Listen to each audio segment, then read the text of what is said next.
صل على محمد وآل محمد اللهم صل على محمد وآل محمد اللهم صل على محمد وآل محمد.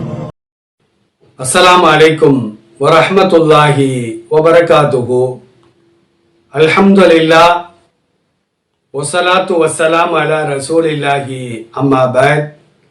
கண்ணியத்திற்குரிய எல்லாம் அல்ல அல்லாஹ்வின் நல்லடியார்களே, பாசத்திற்குரிய இஸ்லாமிய பெரியோர்களே, தாய்மார்களே, சகோதர சமுதாயத்தை சார்ந்த அருமையான சகோதர சகோதரிகளே, அல்லாஹ்வுடைய மாபெரும் கிருபையினால் ததப்புருல் குர்ஆன், குர்ஆனை சிந்திக்கலாம் என்ற தலைப்பின் கீழ் அல் குர்ஆனில் கூறப்பட்ட அறிவியல் சம்பந்தமான செய்திகளை தொடர்ந்து நாம் பார்த்து வருகின்றோம்.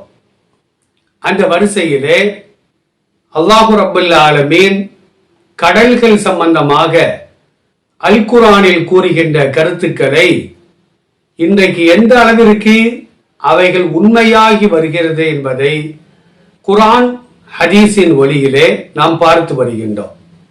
அல்லாஹு ரப்பல் ஆலமீன் கடல் மூலமாக ஒட்டுமொத்த மனித சமுதாயத்திற்கும் என்னென்ன நன்மைகளை வழங்குகிறான் என்பதை 1400 ஆண்டுகளுக்கு முன்பே அல் குர்ஆனின் மூலமாக இந்த உலகத்திற்கு அல்லாஹ் வெளிச்சம் போட்டு காட்டியிருக்கின்றார்.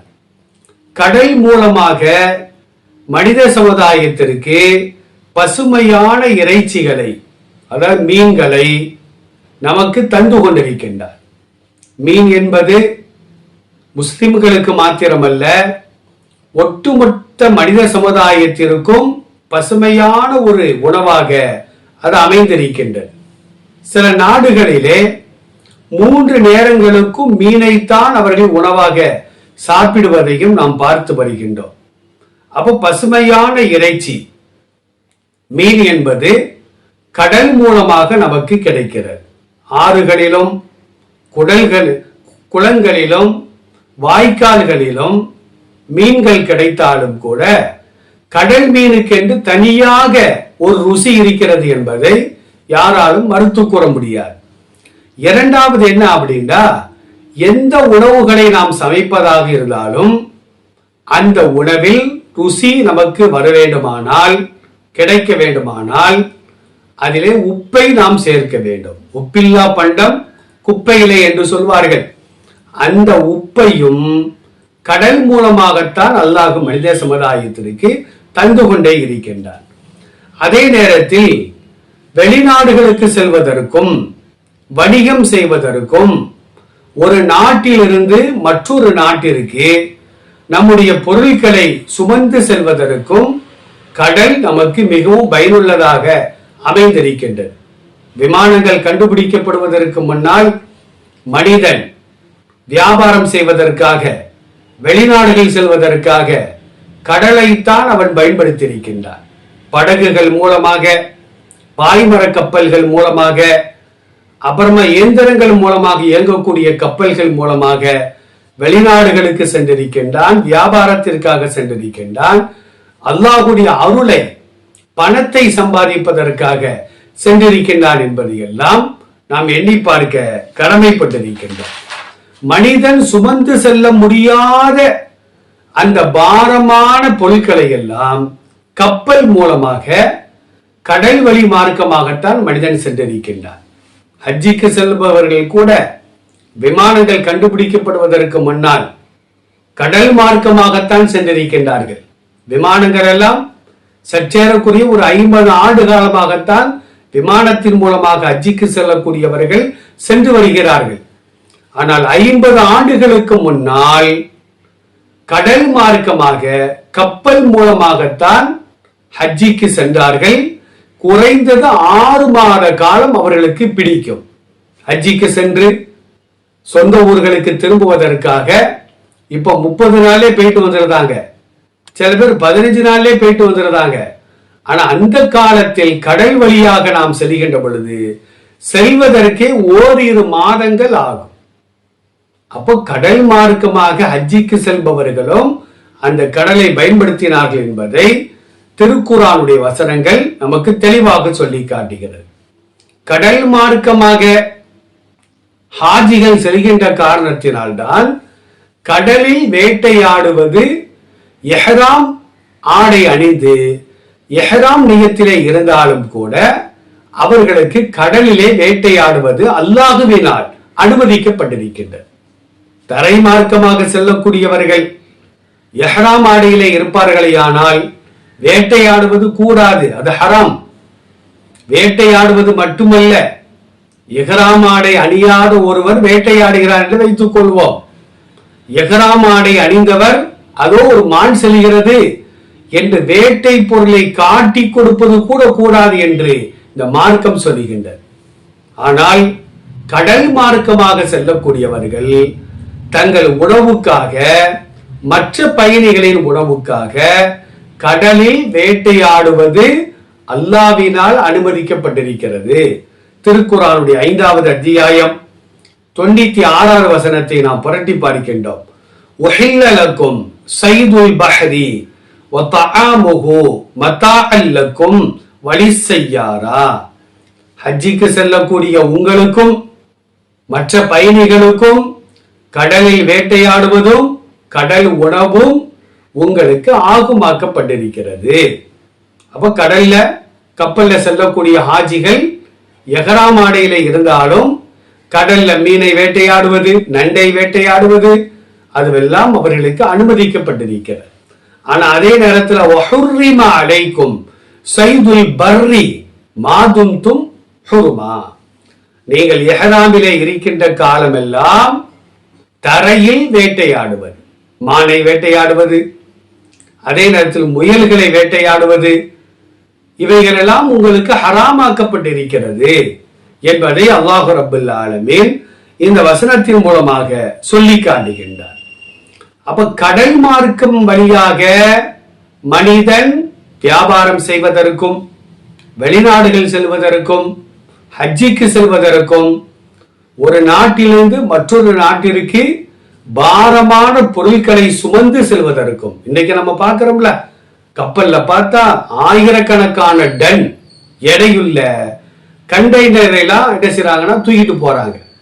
பெரும் பெரும் பாரமான கற்களை, பாறாங்கற்களை கூட அங்கே அந்த கடலிலே சுமந்து செல்லக்கூடிய ஒரு காட்சியை நாம் பார்க்கின்றோம். இது சம்பந்தமாகவும் அல்லாஹ் திருக்குர்ஆனிலே சொல்லுகின்றான், ரப்புக்குமுல்லதி, உங்கள் இறைவன் எப்படிப்பட்ட இறைவன் தெரியுமா? யுஸ்ஜி லக்குமுல் ஃபுல்க, கப்பலை அவன் செலுத்துகின்றான், ஃபில் பஹரி, கடலில். நாம ஒண்ணு செலுத்தல, நாம வேணா ஓட்டலாம் கப்பலை, அதை ஓட்டலாமே தவிர அந்த கப்பலை செலுத்தக்கூடியவன் அல்லாஹ் தான். ஒரு சின்ன பொருளை தூக்கி கடல்ல தூக்கி போட்டா மூழ்கி விடுகிறது. ஆனா ஆயிரக்கணக்கான டன் எடையுள்ள அந்த கப்பல் சர்வசாதாரணமாக அந்த தண்ணீரிலே மிதந்து செல்லக்கூடிய ஒரு காட்சியை நாம் பார்க்கின்றோமே, இது நம்முடைய செயல் அல்ல, அது அல்லாஹ்வின் செயல்.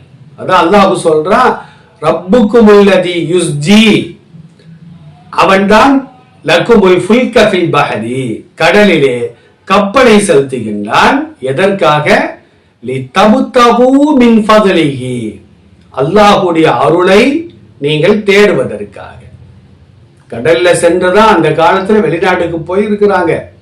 இந்தியர்கள், தமிழகத்தை சார்ந்தவர்கள் பர்மாவிற்கு செல்வதாக இருந்தாலும், இலங்கைக்கு செல்வதாக இருந்தாலும், மற்ற நாடுகளுக்கு செல்வதாக இருந்தாலும் கடல் மார்க்கமாகத்தான் சென்று வணிகம் செய்திருக்கிறார்.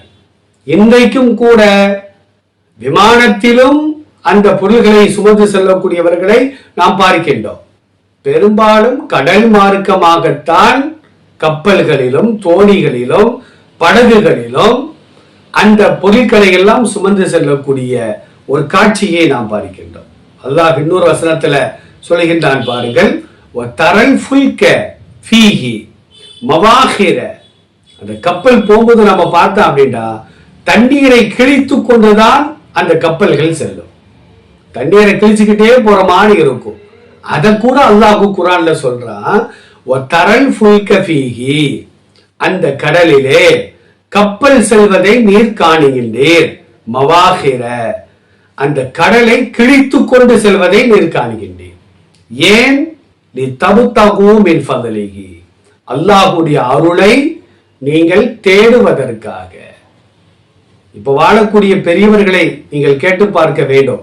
நாம் கேட்டு பார்த்தால், வணிகம் செய்வதற்காக நீங்கள் விமானத்தில் சென்றீர்களா, கப்பல்ல சென்றீர்களா என்று கேட்டால் 199% பெரியவர்கள் நாங்கள் கப்பலில் தான் சென்றோம். இன்றைக்கும் கூட அந்த காலத்தில் கப்பலிலே ஹஜ்ஜிக்கு சென்றவர்கள் இன்றைக்கும் வாழ்ந்து கொண்டிருக்கிறார். கப்பல்ல ஹஜ்ஜிக்கு போனாங்களே, அந்த ஹஜ்ஜி தான் ஒரு உருப்படியான ஹஜ்ஜி என்று கூட நாம் சொல்லலாம். கப்பல்ல போகும்போது தொழுதுகிட்டு இருப்பாங்க, குர்ஆன் ஓதிக்கிட்டு இருப்பாங்க, திக்ர்கள் செய்வாங்க, பயான் செய்வாங்க. அவங்களுக்கு வெளி வேடிக்கைகள் எதுவுமே கிடையாது. நோன்பு வைப்பார்கள். இன்னைக்கெல்லாம் விமானத்தில் ஏறி உட்கார்ந்தா ஜித்தால போய் இறக்கிறாங்க. ஒரு அமலும் செய்வது கிடையாது, செய்ய முடியாது. அந்த தல்பியாவை கூட முழங்காத ஒரு சூழல் இன்னைக்கு ஏற்பட்டு இருக்கிறது. ஆனா கப்பல்ல சென்றவர்களை பாருங்கள், சதாவும் தல்பியாவை முழங்கிக் கொண்டே இருப்பார்கள். அந்த 2 மாத காலத்துல 1 மாத காலத்துல பல குர்ஆனை ஓதியவர்களும் இன்றைக்கு வாழ்ந்து கொண்டிருக்கிறார்கள். அருமையானவர்களே, தொடர்ந்து அல்லாஹ் சொல்லுகின்றான், வதஸ்தஹ்ரிஜூன ஹில்யத்தன் தல்பசூனகா, நீங்கள் அணியக்கூடிய ஆபரணங்களையும் கடலில் இருந்து நீங்கள் வெளிப்படுத்துகின்றீர்கள். பெண்கள் அணிகிறாங்கல்ல ஆபரணங்கள், முத்து பவளம், இதுவெல்லாம் கடலில் இருந்துதான் கிடைக்கிறது.